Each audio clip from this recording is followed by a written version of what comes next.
There is a worst case scenario between the Bengals and Shemar Stewart that some people are now talking about, but in this video, I'll explain how it would be so costly for Stewart that he should not even consider it for a second.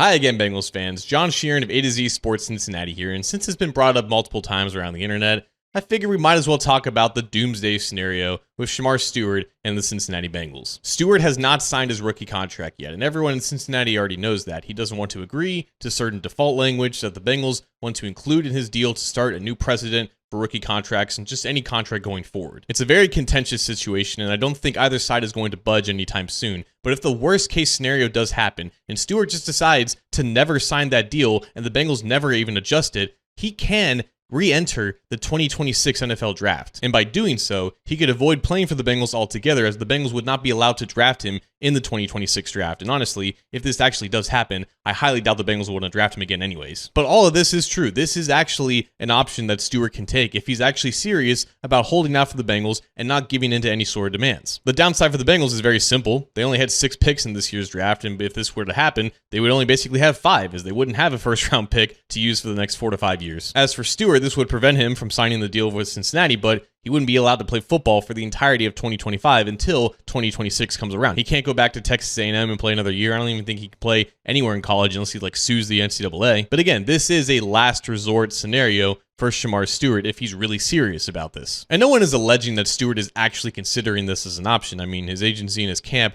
has not been shy about sharing anything regarding this situation and putting it all out to the general public. But let's just assume for a second that he is considering this. It would be a terrible idea for him to execute. And I'm not just saying this from the perspective of he needs to play for the Bengals in 2025. I'm saying this from the perspective of him losing out on a significant amount of money. And yes, he's concerned about his long-term prospects. He's concerned about his long-term earning potential and just making sure that his guaranteed money is set in stone regardless of what happens to him. But if Shemar Stewart puts pen to paper right now, he is guaranteed over $18 million for the next 4 years if he doesn't do anything that would default his contract. That is the benefit of being drafted in the middle of the first round. And that number is obviously going to go up next year as the rookie wage scale increases due to the salary cap, but that's what he would be making right now. Or that's the total amount of money that he would be guaranteeing himself for the next 4 years. If he were to skip the 2025 season and set himself to not play another snap of football until the summer of 2026, who knows how the NFL would view him as a prospect, as a player, as someone that they would be willing to draft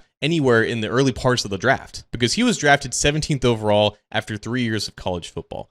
Go back to 2021 in that draft class when you had several players who opted out of the 2020 season due to COVID. One of them happened to be Jamar Chase. It was Jamar Chase, Penei Sewell, Micah Parsons, Rashawn Slater. They were all drafted in the first 13 picks of the draft, having not played the 2020 season. They already sat out a year, and they were still top 13 picks. They made that decision knowing that they were likely to be high draft picks anyways, and no one was blaming them for not playing a year of college football when there was a lot of unknowns about COVID. It would not be the same case for Shemar Stewart. He would not be setting himself up to be drafted 17th overall, or maybe even in the top 20. If he were to sit out an entire year due to contract disputes, by the way, he's disputing a lot of language that is in contracts for other NFL teams, I don't know how the NFL would view that, and I doubt they would view that in a positive lens. Now, maybe Shemar Stewart would still be drafted in the first round after not having played football for an entire year.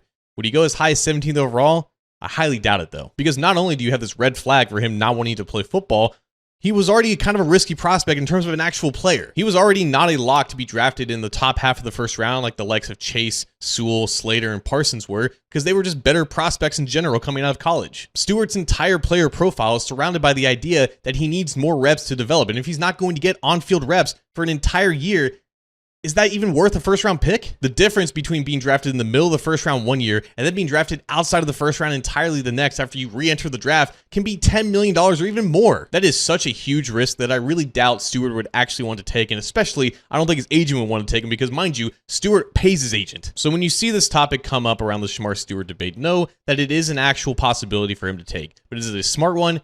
Absolutely not.